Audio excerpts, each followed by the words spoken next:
నమస్తే, welcome to BRK news. నేను మీ Madhu. March 8 అంతర్జాతీయ శ్రామిక మహిళా దినోత్సవం సందర్భంగా ఈ మహిళా దినోత్సవం ఏ విధంగా ఆవిర్భవించింది, ఇప్పుడు ప్రస్తుతం మహిళలు ఎదుర్కొంటున్న సమస్యలు ఏంటి, ఇలా అనేక విషయాలు మనతో చర్చించడానికి మహిళా నేత శ్వేత హసన్ గారు మన ముందున్నారు. ముందుగా వారిని ఇన్వైట్ చేద్దాం. మేడం నమస్తే. నమస్తే మధు. బాగున్నారా మేడం? బాగున్నాను మధు.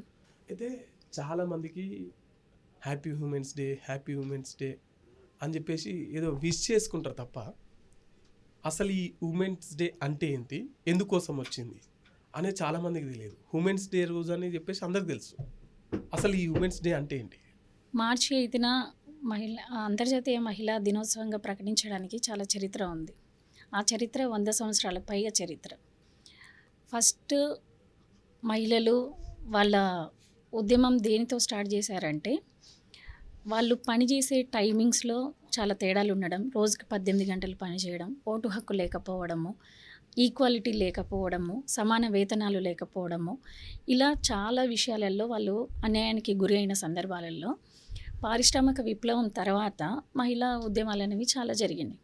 1848 నుంచి స్టార్ట్ అయిన ఉద్యమాలు దాని తీవ్రత పెరుగుతూ వచ్చింది. తర్వాత ఏమైపోయిందంటే, రష్యా విప్లవంలో మహిళలు పాత్రను గుర్తించిన అతను 1911లో మార్చి 8ని మహిళా దినోత్సవంగా ప్రకటించడం జరిగింది. తర్వాత 1977లో యుఎన్ఓ మహిళలు చేసిన కృషికి కానీ మహిళా దినోత్సవాన్ని మార్చి 8న అంతర్జాతీయ శ్రామిక మహిళా దినోత్సవంగా గుర్తించడం జరిగింది. ఓకే, ఇప్పుడు మీరు చెప్పినారు అప్పుడు మహిళలు శ్రమదోపిడికి గురవుతున్నారు, అణచివేతకు గురవుతున్నారు, కాబట్టి 10 గంటల విధానాన్ని తగ్గించాలని చెప్పేసి అందుకు మార్చి 8 పుట్టింది, దానికి మహిళా దినోత్సవం పుట్టిందని చెప్పేసి చెప్తున్నారు. ఇప్పుడున్న సందర్భంలో మహిళలు పురుషులు సరిసమాన వేతనాన్ని, సరిసమాన 10 గంటల విధానాన్ని కొనసాగిస్తున్నారు. ఇప్పుడున్న సందర్భాలలో కూడా ఈ మహిళా దినోత్సవం జరుపుకోవడం అవసరం. మీరు కోరుకున్న అంటే మహిళలు కోరుకున్న ఆంక్షలు నెరవేరినాయి అనుకోవచ్చు. సమాన వేతనాలు ఇంకా అన్ని చోట్ల రాలేదు. ప్రైవేట్ కంపెనీలు కొన్ని ఏరియాస్లో చూస్తే ఇప్పటికీ డిఫరెన్సెస్ చాలా ఉన్నాయి. అలాంటివి ఉన్నాయి. అంటే గవర్నమెంట్ ఉద్యోగాలలో లేకపోవచ్చు, కానీ ప్రైవేట్ సిస్టంలో అయితే ఇది నడుస్తుంది. ఇంకా కూలీ పనులు, డైలీ వారి పనులు కానీ, వ్యవసాయ కూలీ పనులు కానీ, రోడ్లు ఊడ్చే వాళ్ళు కానీ, పొలాలలో వెళ్ళి పని చేసుకునే వాళ్ళ కూలీలు కానీ చూస్తే మహిళా వేతనానికి పురుషుల వేతనానికి డిఫరెన్స్ ఇంకా కనిపిస్తుంది. ఇంకా ఇప్పుడెందుకు ఇంకా మహిళా దినోత్సవాన్ని కొనసాగించాలి అనుకుంటే, ఇంకా మహిళలు మానసికంగా శారీరకంగా శ్రమకి గురవుతూనే ఉన్నారు. ఇంకా అది తగ్గలేదు. మహిళను ఒక మనిషిలాగానే గుర్తించిన సమాజంలో ఇంకా బ్రతుకుతూనే ఉన్నాం. అందుకని నేను కోరుకునేది ఏంటంటే, ఈ మహిళా దినోత్సవ సందర్భంగా మహిళా దినోత్సవం జరపడం అవసరం లేని సమాజాన్ని కోరుకుంటున్నాను నేను. అది ఎప్పుడు వస్తుంది?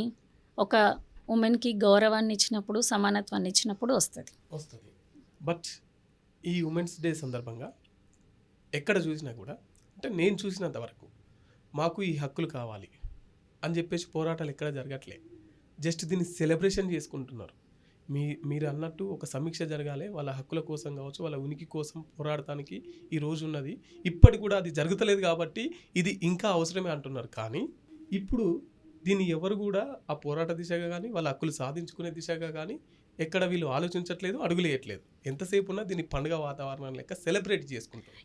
ఎట్లా చూస్తారు? ఎందుకు పండుగ వాతావరణాన్ని సెలబ్రేట్ చేసుకుంటున్నారంటే, ఒకప్పుడు ఉన్న 18 గంటల విధానం కానీ, అణచివేత కానీ, బ్రెడ్ అండ్ రోజెస్ మూమెంట్ కానీ, వాటన్నిటిలో నుంచి కొంతవరకు మహిళలు బయటపడ్డారు. ఒకప్పుడు అసలు చదువుకోవడానికి కూడా హక్కు లేదు, ఓటు హక్కు లేదు. మనం ఓటు హక్కు సాధించుకున్నాము, ఆస్తి హక్కు సాధించుకున్నాము.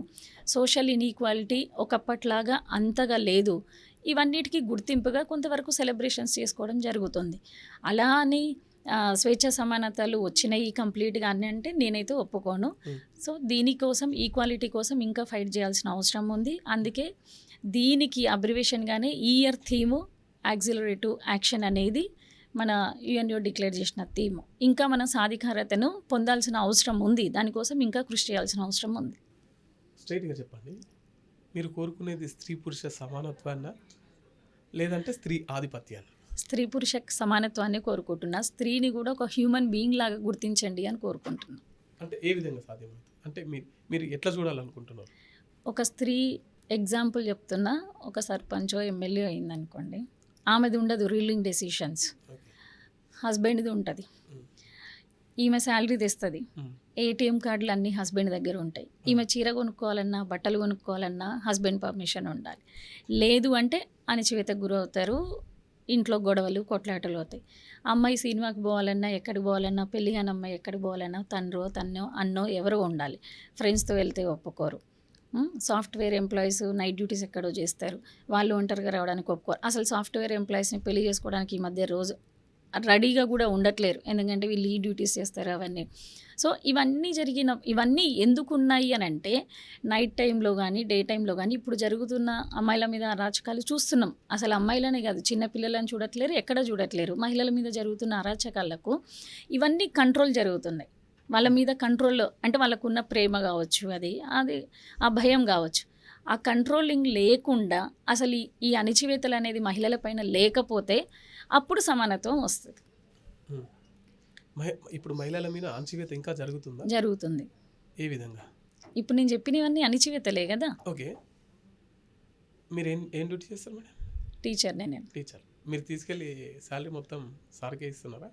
అంటే మా ఇంట్లో అది లేకపోవచ్చు, వేరే ఇళ్ళల్లో ఉంటాయి కదా. ఎవరి ఇళ్ళలో లేదు? ఉన్నాయి. ఉన్నాయి. గతంలో ఉంటుండొచ్చు. నా కొలీగ్స్ చూస్తున్నా నేను చెప్పేది, ఇంట్లో రూల్ చేసేది ఒక స్త్రీయే. అది ఫైనాన్షియల్గా కావచ్చు, సోషల్లో కావచ్చు, ప్రతి ఒక్క దాంట్లో. బయట ఒక పురుషుడు ఆధిపత్యం చెలాయిస్తుండొచ్చు, కానీ ఇంట్లో రూల్ చేసేది మాత్రం స్త్రీయే. ఇట్లా ఈ గృహహింస ఇంత ముందుకు ఉన్నట్టు గృహహింస ఇప్పుడు అది లేదు, ఉంది. తిరిగి మహిళలే డామినేట్ చేస్తున్నారు అని చాలా స్పష్టంగా, ఎందుకంటే కోర్టులే చెప్పినాయి. హైకోర్టు ఫెయిల్ అయిందని చెప్పేసి సుప్రీంకోర్టు చెప్పింది మొన్న. ఈ మహిళలు ఇంత వేధిస్తున్నా కూడా హైకోర్టు ఫెయిల్ అయింది. 498 కేసులు చాలా పెండింగ్లో ఉన్నాయి, చాలా ఫాల్స్ కేల్స్ తెలియ అని చెప్పేసి సుప్రీంకోర్టు చెప్పింది. ఇంకా కూడా మీరు మళ్ళీ మాకే అణచివేత అవుతుంది అనడం ఎంతవరకు కరెక్ట్? పర్సంటేజ్ చూసుకోవాలి కదా మధు. నువ్వు ఎక్కడో 1-2 చోట్ల జరిగిందని అందరి మహిళలను ఆ లెక్కలోకి మనం తీసుకోలేం కదా. ఇప్పుడు నా కొలీగ్స్ ఉన్నారు, వాళ్ళ ఇళ్ళల్లో చాలా అణచివేతకు గురవడం నేను రోజు వింటూనే ఉంటాను, రోజు చూస్తూనే ఉంటాను. మరి దాన్ని ఏ విధంగా చూడాలి? మా స్కూల్లో ఒక 32 మంది టీచర్లు ఉంటారు, దాంట్లో 15 నుంచి 16 మంది మహిళలు అణచివేతకు గురవుతున్నారు స్టిల్ టుడే. అలా నేను ఒక్క స్కూల్లోనే చూస్తే మ్యాక్సిమం టీచర్లు అందరూ ఉమెనే ఉంటారు, గురుకులలో కావచ్చు. అలాంటి పరిస్థితులలో ఇప్పుడు వాళ్ళు అంత కష్టపడి జాబ్ తెచ్చుకొని అన్నని వేలు సంపాదిస్తూ కూడా అణచివేతకు గురవుతూ ఇంకా వర్కింగ్ చేస్తూనే ఉన్నారు. ఎక్కడ చూసాం మనము? చాలా తక్కువ ఇళ్ళల్లో ఉంటాయి అవి, చాలా తక్కువ ఇళ్ళల్లో ఉంటాయి. ఆ 2-3 ఎగ్జాంపుల్స్ తీసుకొని మనం పూర్తి మహిళా ప్రపంచాన్ని జడ్జి చేయలేం కదా. అతుల్ సుభాష్ తెలుసా మేడం? ఈ మధ్య కాలంలో అవును, కేసు, బెంగళూరు కేసు. ఆయన భార్య పెట్టే టార్చర్ తట్టుకోలేక సూసైడ్ చేసుకొని చచ్చిపోతాయి. అది సుప్రీంకోర్టు చాలా సీరియస్గా తీసుకుంది. ఇట్లా మనకు బయటపడని చాలా ఉన్నాయి. ఎందుకంటే సమాజంలో పురుషుడు అంటాడు పులి, నేను పులేసుంటోని, బయటపడితే ఏడ ఇజ్జత్ పోతుందో అని చెప్పేసి చాలా ప్రతి కుటుంబంలో కొన్ని ఇప్పుడు ఈ మధ్య కాలంలో ఇంకెక్కువ బయటకు వస్తున్నాయి, రోజుకు 2-3. మన వరంగల్లో ప్రియుడిని పట్టుకొని భర్తను చంపేసినటువంటి పరిస్థితి. నిన్నగాక మొన్న ఒక అమ్మాయి 2 పిల్లలను వదిలిపెట్టి పరారైనటువంటి పరిస్థితి. తర్వాత అంత ముందుకు సాయి ప్రియ వైజాగ్ బీచ్లో హస్బెండ్తో బీచ్కి వెళ్ళి ప్రియుడితో పరారైతే హస్బెండ్ను పట్టుకొని కేసు పెట్టి నువ్వే చంపేసినావు అని చెప్పేసి. అంటే మహిళలు ఎటువైపు ఏ దిశగా ప్రయాణిస్తారు అన్నట్టు. దీనన్నిటిని బట్టి చూస్తే మహిళకు ఫ్రీడమ్ ఆఫ్ ఎక్స్ప్రెషన్ లేదు అని అనిపిస్తుంది నాకు. వాళ్ళ మనోభావాలు ఓపెన్గా తల్లిదండ్రులకు షేర్ చేసుకోలేని పరిస్థితి. ఇప్పుడు నేను ఒక వ్యక్తిని ఇష్టపడ్డానంటే ఆ ఇష్టాన్ని గౌరవించి తల్లిదండ్రులు గౌరవించి చేస్తేనేమో అది వేరు. లేదు, బలవంతంగా నువ్వు వేరే వాళ్ళతో పెళ్లి చేసినప్పుడు ఈమె డెసిషన్స్కి వాళ్ళు ఇంపార్టెన్స్ అయినప్పుడు తన మనసు అక్కడ ఉంటుంది, ఇక్కడ ఉండాలంటే ఉండలేని పరిస్థితిలో వాళ్ళు ఏం చేయాలో అర్థం కాని సందిగ్ధంలో కొన్ని తప్పులు జరుగుతున్నాయి. ఇంకొకటి, ఒక మహిళకు తన డెసిషన్లు, తన వ్యక్తిగత నిర్ణయాలు తీసుకునే అవకాశం వచ్చినప్పుడు ఇలాంటివి జరగకుండా ఉంటాయి. ఇప్పుడు మీరు హస్బెండ్ విషయం చెప్పారు, అతుల్ సుభాష్ది చెప్పారు. ఇట్లా లవ్ మ్యారేజ్లో కూడా జరిగినాయి. ఒకరిని ప్రేమించి పెళ్లి చేసుకున్న తర్వాత ఇంకొకరితో అది పరారైన అండర్స్టాండింగ్ డిఫరెన్సెస్ ఉండొచ్చు, తప్పేముంది దాంట్లో. ఇప్పుడు వాళ్ళిద్దరికి సెట్ అవ్వలేదు, అవును టార్చర్కి గురవి చంపుకోవడం కన్నా కూడా వదిలేసి వేరే వాళ్ళతో ఉండడం బెస్ట్ కదా. ఇదే ఎగ్జాంపుల్ ని పురుషుని కూడా తీసుకుందామా? తీసుకుందాం. సేమ్ హ్యాస్టీజ్ గా భార్యను విడిచిపెట్టిపోయిండు అనుకుందాం, ఇంకో అమ్మాయితో పోయిండు అనుకో, వీడు వాడుకొని వదిలేసిండు, వీడు అమ్మాయిని మోసం చేసిండు అని చెప్పేసి ఇంటి ముంగటికి మీలాంటి మహిళా సంఘాలను తీసుకొచ్చుకొని తర్వాత ఆ పోలీసు వాళ్ళని తీసుకొని ఇంటి ముంగట ధర్నాలు టెంట్లు వేసి కూర్చుంటున్నారు కదా. మరి ఈ విషయంలో కూడా ఓహో అబ్బాయికి అండర్స్టాండింగ్ లేదేమో అని ఎందుకు అనుకోరు? అవి బాధ్యతల్ని బట్టి ఉంటుంది, వాళ్ళు ప్రవర్తించే ప్రవర్తనని బట్టి ఉంటుంది. నేను ఒప్పనట్లేను. ఇప్పుడు అమ్మాయిని కూడా అంటారు కదా, బలితరించి తిరుగుతుంది, దీనికి హస్బెండ్ మొగుడు అంటే భయం లేదు. ఇవన్నీ అమ్మాయిలు కూడా అంటే సమాజము ఎట్లా ఉందంటే ఎటువైపు న్యాయం ఉంటే అటువైపు మాట్లాడాలనే చెప్తున్నా నేను. ఇక్కడ అమ్మాయి అబ్బాయి డిఫరెన్స్ ఎక్కువ తక్కువ అనేది నేను అసలు మాట్లాడట్లేను. ఎక్కడ తప్పు ఉంటే అది తప్పు, ఎక్కడ న్యాయం ఉంటే అది న్యాయం. అది అమ్మాయి అబ్బాయి అనేది వద్దు, ఇద్దరికి ఈక్వల్ స్టేటస్ ఇవ్వండి అనేదే ఇక్కడ నినాదం. మీ దగ్గరికి ఎక్కువ కేసెస్ ఎటువంటివి వస్తుంటాయి మేడం? మహిళలకు గురైనవే వస్తుంటాయి. ఎప్పుడన్నా పురుషుడు ఒకవేళ మీ దగ్గరకు వచ్చి బాధ చెప్పుకుంది అనుకో, దాన్ని సార్ట్అవుట్ చేసే ప్రయత్నం ఎప్పుడన్నా చేసిరా? చేసినాం. మహిళా సంఘంలో పనిచేసినప్పుడు అలాంటివి కూడా జరిగినాయి. ఇద్దరికి కౌన్సిలింగ్స్ చేసాం. ఏదైనా ఒక సంఘటన అంటే ఇల్లరికంలో ఒక అబ్బాయి ఉండేవాడు, అత్తకి అల్లుడికి పడేది కాదు, మామకి అల్లుడికి పడేవాడు. దానికి మేము చెప్పిన సొల్యూషన్ ఏంటంటే అలాంటి పడని సిచ్యువేషన్లో వైఫ్ అండ్ హస్బెండ్ సపరేట్గా ఉండండి.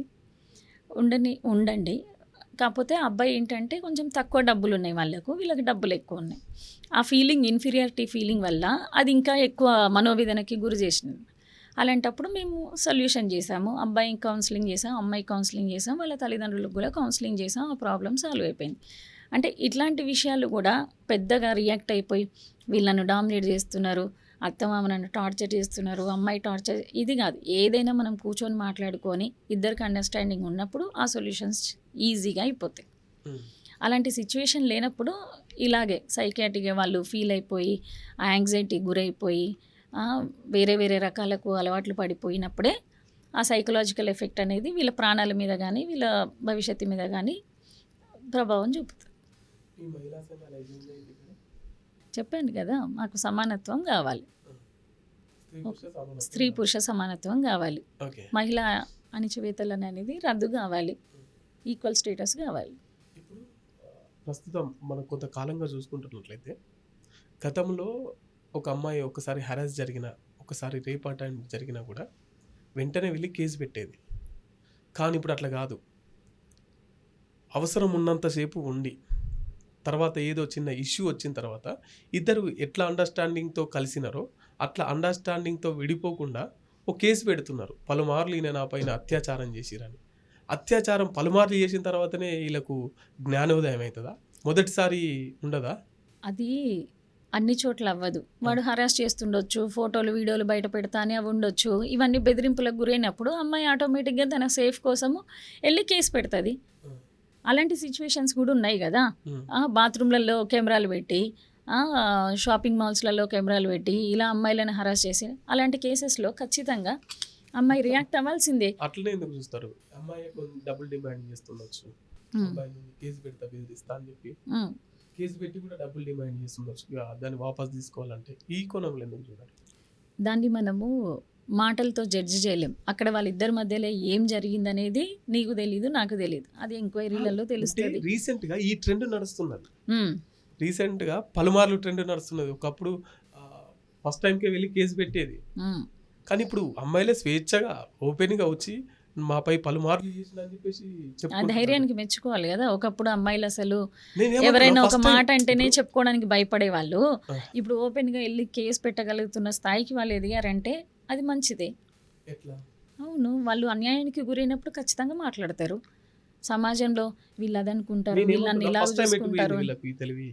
అప్పుడు వాళ్ళు నేను అదే చెప్తున్నా, ఆ అబ్బాయి ఒకవేళ బెదిరించినా, అబ్బాయి దగ్గర నుంచి ఏమైనా ముప్పు అని తను అనుకుంటే ఖచ్చితంగా తన ప్రొటెక్షన్ కోసం కేసు పెట్టాల్సిందే కూడా.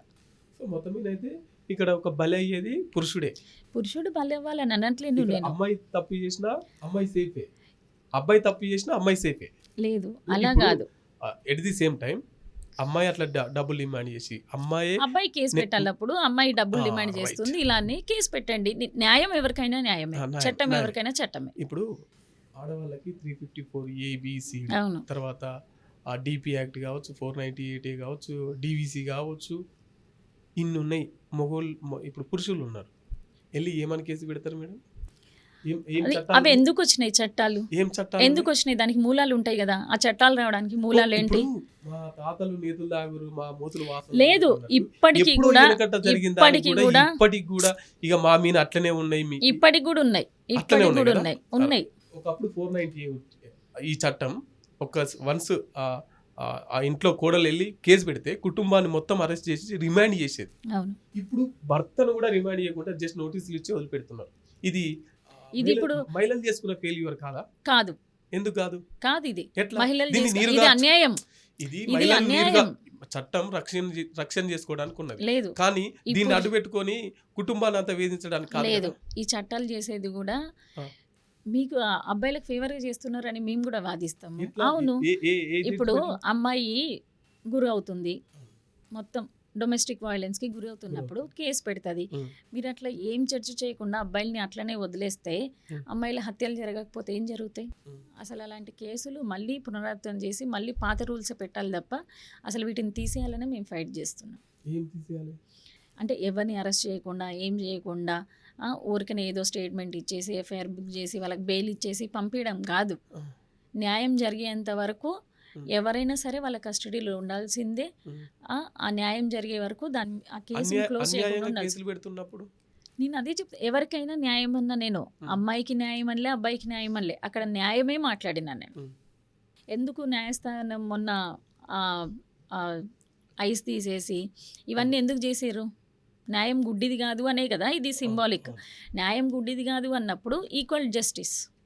ఇప్పుడు దిశ పోలీస్ స్టేషన్లు కావచ్చు, మహిళలకు సంబంధించిన ప్రత్యేక యాప్లు కావచ్చు, తర్వాత మహిళా కోర్టులు కావచ్చు, మహిళలకు సంబంధించిన సపరేట్ కోర్టులు కావచ్చు, ఇన్ని వచ్చినా కూడా మహిళల మీద జరిగే అఘాయిత్యాలను ఆపలేకపోతున్నారు. దీనికి కారణం ఏంటంటే అబ్బాయిలు తట్టుకోలేని పొజిషన్లో అమ్మాయి మీద రివెంజ్ తీసుకోవడమా, లేకపోతే ఎట్లా చూస్తారు దీన్ని మీరు? ఇన్ని వచ్చినా కూడా ఈ దాడులు ఆగలేకపోతున్నాయి. అవేర్నెస్ లేదు. సో ఒక సొసైటీకి అవేర్నెస్ లేదు, ఒక తల్లికి కొడుకుని ఎలా పెంచాలో అవేర్నెస్ లేదు, సమాజంలో పురుషుల్ని ఎలా డెవలప్మెంట్ చేయాలనేది అవేర్నెస్ లేక ఇవన్నీ జరుగుతుంది. ఈ అవేర్నెస్ ఎట్లా రావాలి? ఒక మహిళను కూడా ఒక మనిషిలాగా చూసే సమాజం వచ్చినప్పుడు అసలు ఇవన్నీ జరగవు. ఇక మళ్ళీ మీరు ఎంతసేపు ఉన్నా కూడా మహిళను మనిషి లెక్క చూడాలి అవును, తప్ప. మనిషిలాగానే చూడమంటున్నా. నేనేం సపరేట్ ఏమి ఎక్కువ హై స్టేటస్ ఇవ్వమనట్లేను, లేకపోతే బంగారాలు వజ్రాలు వేసి పూజ చేయమనట్లేను, మనిషిలాగా చూడమని చెప్తున్నా. ఎట్లా చూస్తున్నారు సమాజంలో అందరూ? చూడట్లేరు, తక్కువగానే చూస్తున్నారు. మ్మ్. అందుకే ఇంకా జరుగుతున్నాయి కదా ఇవన్నీ. ఇప్పుడు మనం కొంచెం ఓపెన్గా మాట్లాడుకుందాం. పురుషుడు చేసినంత పని ఒక మహిళ చేయలేదు. ఖచ్చితంగా చేస్తుంది, ఖచ్చితంగా చేస్తుంది. ఓకే. తర్వాత పురుషుడు చేసినంత కొంత డేర్ కానీ కొన్ని సాహసోపేతమైన పనులు కానీ మహిళ చేయలేదు. అట్లా అనుకోవచ్చు కదా, అట్లా అనుకోవచ్చు కదా. ఎగ్జాంపుల్స్ ఉన్నాయి కదా దానికి. మహిళలు సునీత విలియమ్స్ ఇప్పుడు ఎక్కడుంది? ఇంకా తను మార్చ్లోనే ఉంది కదా. అవును. మరి అది డేర్ కాదా? ఉమ్. ఇండియా మొదటి మహిళా ప్రధానమంత్రి ఇందిరాగాంధీ లేదా, చాకలి ఐలమ్మ లేదా, ఇలాంటి వీర వనితలు జ్యోతిబా పులే లేదా, ఉమ్. వీళ్ళందరూ ఈక్వల్, ఇంకా అంతకంటే ఎక్కువ కృషి చేశారు ఇప్పుడు తప్ప. ఇంతమంది ఉన్నారని మీరే చెప్తున్నారు. అవును, మళ్ళీ మాకు న్యాయం కావాలి, మళ్ళీ మీ మనుషులుగా గుర్తించబడాలని మళ్ళీ మీరే అంటారు. అంటే వాళ్ళందరూ చేసింది న్యాయ పోరాటాలే, వాళ్ళన్నిటికీ ఇంకా రాలేదు. ఉమ్. ఇంకా అంత ఈక్వల్ జస్టిస్ వస్తే ఈ న్యాయ పోరాటాలు అందుకే నేను చెప్పింది. నేనేమంటున్నా మేడం, ఒక్కొక్కరి జీవితాల్లో ఒక్కొక్క విధంగా ఉంటాయి. ఒక దాంట్లో పురుషుని డామినేషన్ ఉంటుంది, ఒక కుటుంబంలో స్త్రీ డామినేషన్ ఉంటుంది. కానీ ప్రతి ఇంట్లో కూడా స్త్రీ డామినేషన్ ఉండాలనేది కూడా కరెక్ట్ కాదు. లేదు, ప్రతి ఇంట్లో స్త్రీ డామినేషన్ కావాలని ఎవరు ఎక్కడైనా మాట్లాడినట్టు ప్రూవ్ ఉంటే తీసుకురండి, అప్పుడు మాట్లాడదాం. కానీ ఎక్కడ లేదు. ఇక్కడ మనం సింపుల్ ఈక్వల్ స్టేటస్ కోరుకుంటున్నాం తప్ప ఇంకొకటి లేదు. ఒక 6 నెలల క్రితం ఒక మహిళ ఒక 6 పురుషుల్ని పెళ్లి చేసుకున్నది. ఫస్ట్ పెళ్లి కాగానే డైవర్స్కి భరణం కింద భూమి రాపించుకోవడం, డబ్బులు తీసుకోవడం. మళ్ళీ సెకండ్ మ్యారేజ్, డబ్బులు తీసుకోవడం, భూమి రాపించుకోవడం. థర్డ్ మ్యారేజ్, అంటే పెళ్ళి ఒక బిజినెసా? భరణం ఇవ్వాల్సిందేనా మహిళలకి? ఎందుకు ఇవ్వాలి? అన్యాయానికి గురైనప్పుడు భరణం ఏం అన్యాయం? తీసుకుంటారు కదా, తను ఏమన్యాయం? ఎలా బ్రతకాలి? ఈ పురుషుడు ఎట్లా బతకాలి? ఇప్పుడు పురుషుడు 30 మంది పెళ్ళిళ్ళు చేసుకున్నవి కూడా ఉన్నాయి ఎగ్జాంపుల్స్. నేనేమంటున్నా, ఇట్లా ఇవ్వడం వల్లనే ఆమె అట్లా చేసిందని నేను అంటున్నా. ఇట్లా ఇవ్వడం వల్ల ఆమె అట్లా చేసింది అని నువ్వు అంటున్నావు.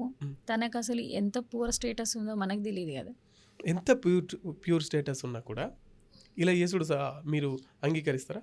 దీన్ని మనము దాని వెనకాల రీజన్స్ ఆలోచించాలి. నేనేమంటున్నా, మహిళలు చేస్తేనేమో రీజన్స్ ఆలోచించాలి, పురుషులు చేస్తేనేమో కఠినంగా శిక్షించాలి. లేదు, మహిళలను కూడా శిక్షించాలి, నేనేం దాన్ని కరెక్ట్ అనట్లేను. బట్ దేని వెనకాలనైనా అసలు ఇది ఎందుకు జరిగింది అనేది మనం మూలాలు తెలుసుకున్నప్పుడు ఇలాంటివి జరగకుండా మనం చర్యలు తీసుకోవచ్చు. ఏ క్రైమ్ కైనా కూడా ఒక మోటివ్ ఉంటుంది. అవును, ప్రతి క్రైమ్కి ఒక మోటివ్ ఉంటుంది. అట్లా అని చెప్పేసి అన్నిటినీ వదిలిపెట్టలేం కదా. వదిలిపెట్టట్లా, అదే చెప్తున్నా నేను. ఆ మోటివ్ ఏంటి, అసలు దాని వెనకాల కారణాలు ఏంటో తెలుసుకున్నప్పుడే, ఇప్పుడు మీరు ఇంతకు ముందు అడిగారు కదా ఈ అవేర్నెస్ ఎట్లా వస్తుందని, ఇట్లా వస్తుంది. దీని వెనకాల అసలు ఏంటి రీజన్స్ అనేది, ఆ మోటివ్ రీజన్స్ తెలుసుకున్నప్పుడే సమాజానికి ఒక లెసన్ లాగా అది వెళ్ళిపోతుంది. అప్పుడే ఈ సొసైటీ మారుతుంది తప్ప నిజాలను అబద్ధాలని చేసి, అబద్ధాలని నిజాలని చేసి, ఏదో పిఆర్పి రేటింగ్ కోసం న్యూస్ ఛానల్లో ఉన్నది ఇష్టం ఉన్నట్టు చెప్పి వాళ్ళ దానికోసం ఏదో పేపర్లో రాసి ఇవి కాదు. న్యాయం అనేది ఎక్కడుంది, కరెక్ట్గా ఏంటి విషయం అనేది బయటికి వచ్చినప్పుడే అక్కడ ఈక్వల్ జస్టిస్ జరుగుతుంది. సో ఇంతకుముందుకు మహిళా సంఘాలు ఆకాశంలో సగం అన్నింటిలో సగం అన్నట్టు ఏ పనిలోనైనా సగం అని మీ నినాదాన్ని తీసుకున్న కొంతమంది యువతులు తాగుట్లో కూడా మేము ఎందుకు తక్కువ ఉండాలని చెప్పేసి విచ్చలవిడిగా తాగి రోడ్ల మీద డ్రంక్ అండ్ డ్రైవ్లో దొరికి చాలా విధ్వంసాలు సృష్టిస్తున్నారు. అటు సో దీంట్లో కూడా పురుషులకు పోటీ వస్తుందన్నారు, పోటీ వస్తున్నారు. వ్యక్తిగత స్వేచ్ఛని మనం అడ్డుకోవడానికి లేదు. ఎవరి వ్యక్తిగత స్వేచ్ఛ వాళ్ళది, అది తప్పే. డ్రంక్ అండ్ డ్రైవ్, అసలు డ్రంక్ చేసి డ్రైవ్ చేయొద్దు అనేది ఆడవాళ్ళకైనా మగవాళ్ళకైనా. అక్కడ అసలు సైన్ బోర్డులో అమ్మాయి తాగి రావద్దు, అబ్బాయి తాగి రావచ్చు, ఇట్లా ఉండదు. Don't drunk and drive. సంపూర్ణ మద్య నిషేధం జరగాలని చెప్పేసి పోరాటం చేసిందే మహిళా సంఘాలు. అవును, ఎందుకు చేయలేదు ఇప్పటి వరకు? ఎందుకు చేయలేకపోయింది గవర్నమెంట్ ఇన్కమ్ సోర్సెస్ అవి కాబట్టి చేయలేకపోతుంది.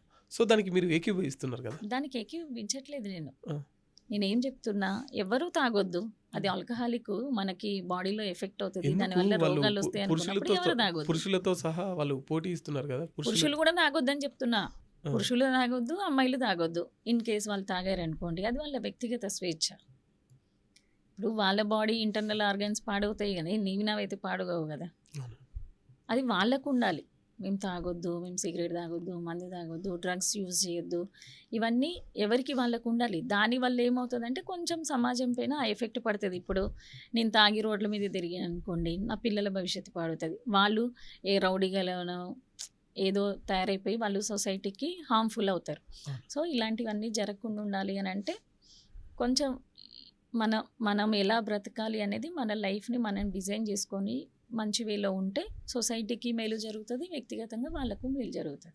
అంతేగాని దీన్ని మనము అబ్బాయిలు తాగుతున్నారు కదా, అమ్మాయిలు తాగుతారు అలా కాదు.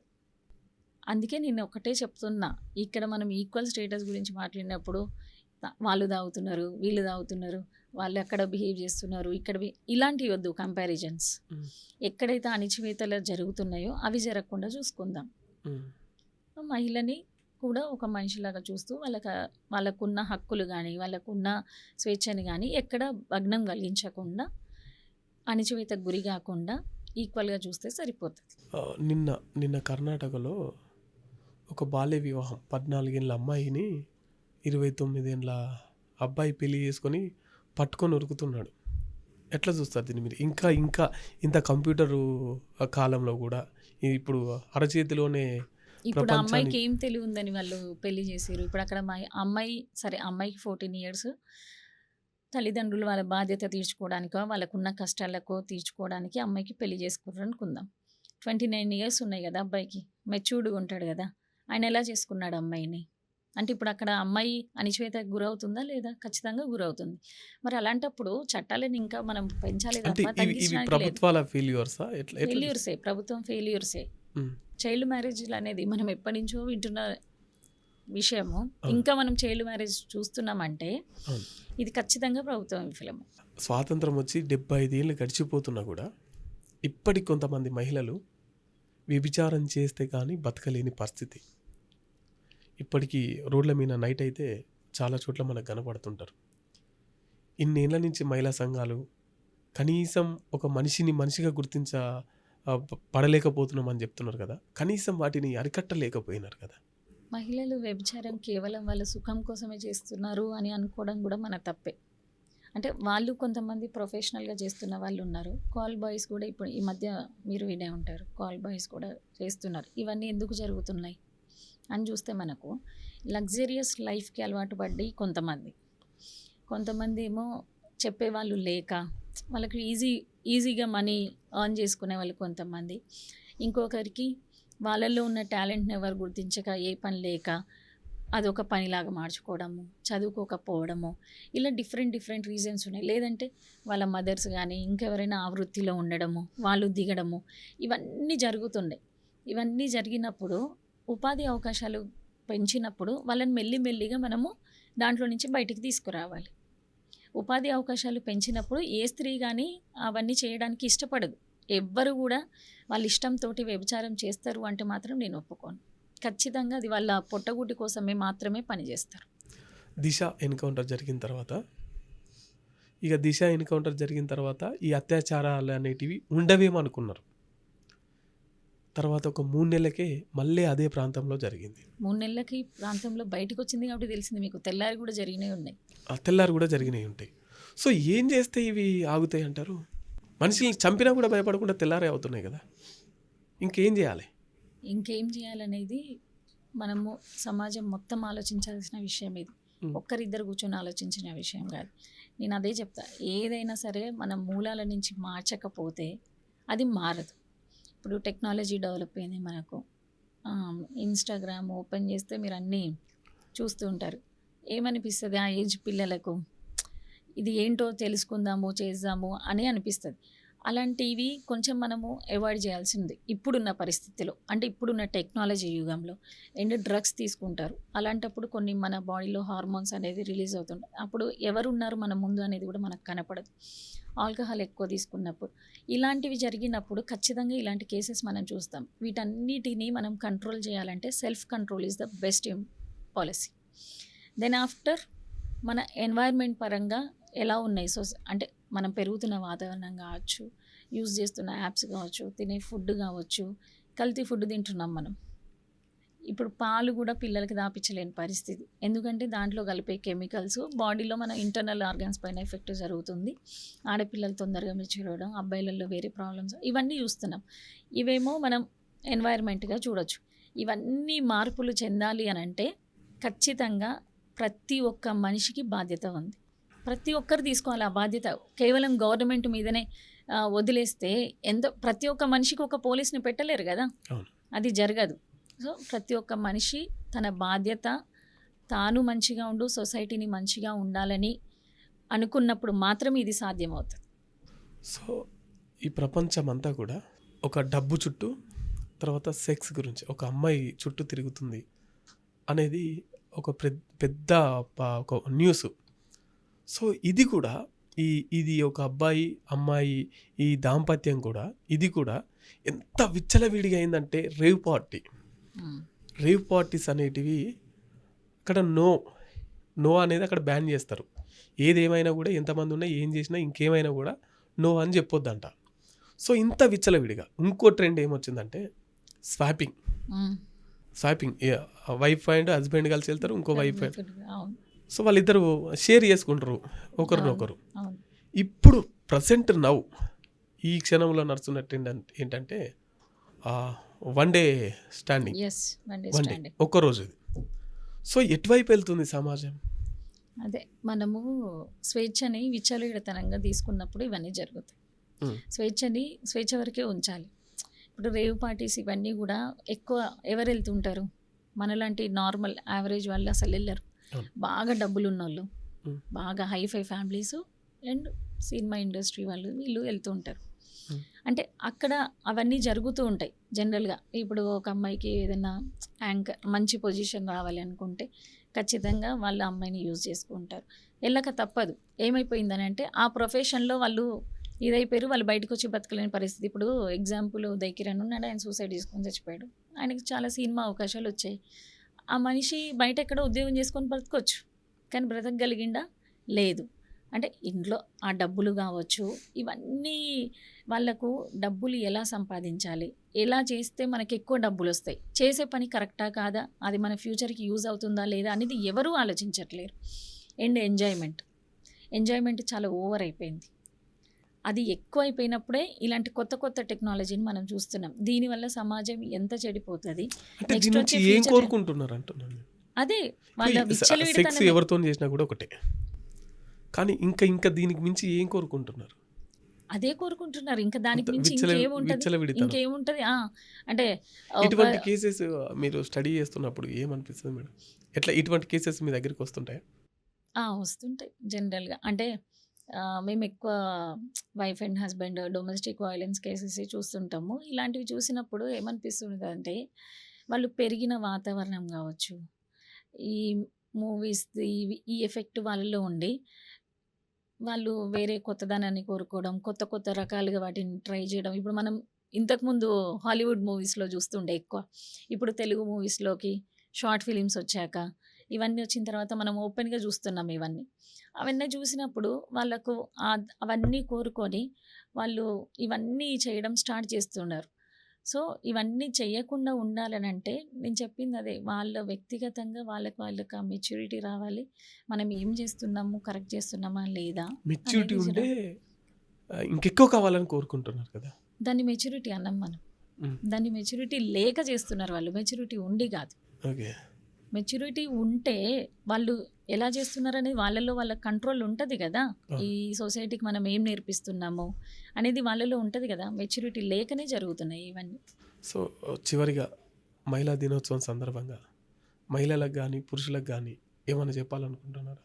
మహిళా దినోత్సవం సందర్భంగా నేను కోరుకునేది ఏంటి అంటే, ఇలాంటి మహిళా దినోత్సవ రోజులు జరుపుకోకుండా అవసరం లేని సమాజాన్ని కోరుకుంటున్నాను నేను. సో, మహిళా దినం జరుపుకోకుండా ఉండాలి. ఉండే సమాజాన్ని కోరుకుంటున్నాను నేను. ఓకే. అలాంటి అవకాశాన్ని మీ పురుషులు అందిస్తే చాలు. పురుషులకు గానీ ఏమన్నా చెప్పాలనుకుంటున్నారా? కొంచెం ఆడవాళ్ళని గౌరవించండి. సమానత్వాన్ని ఇవ్వండి. ఈ 2 విషయాలు చాలు. దీంట్లోనే అన్ని మీనింగ్స్ వచ్చేస్తాయి. ఓకే. థ్యాంక్ యూ అండి. మీ విలువైన సమయాన్ని మా కోసం కేటాయించినందుకు. సో, చూసిర్రు కదండీ! ఇది తల్లమల్ల శ్వేత హసన్ గారితోని ప్రత్యేక ఇంటర్వ్యూ. చూస్తూనే ఉండండి బీఆర్కే న్యూస్. ఇది తెలుగుడి సత్తా. Thank you.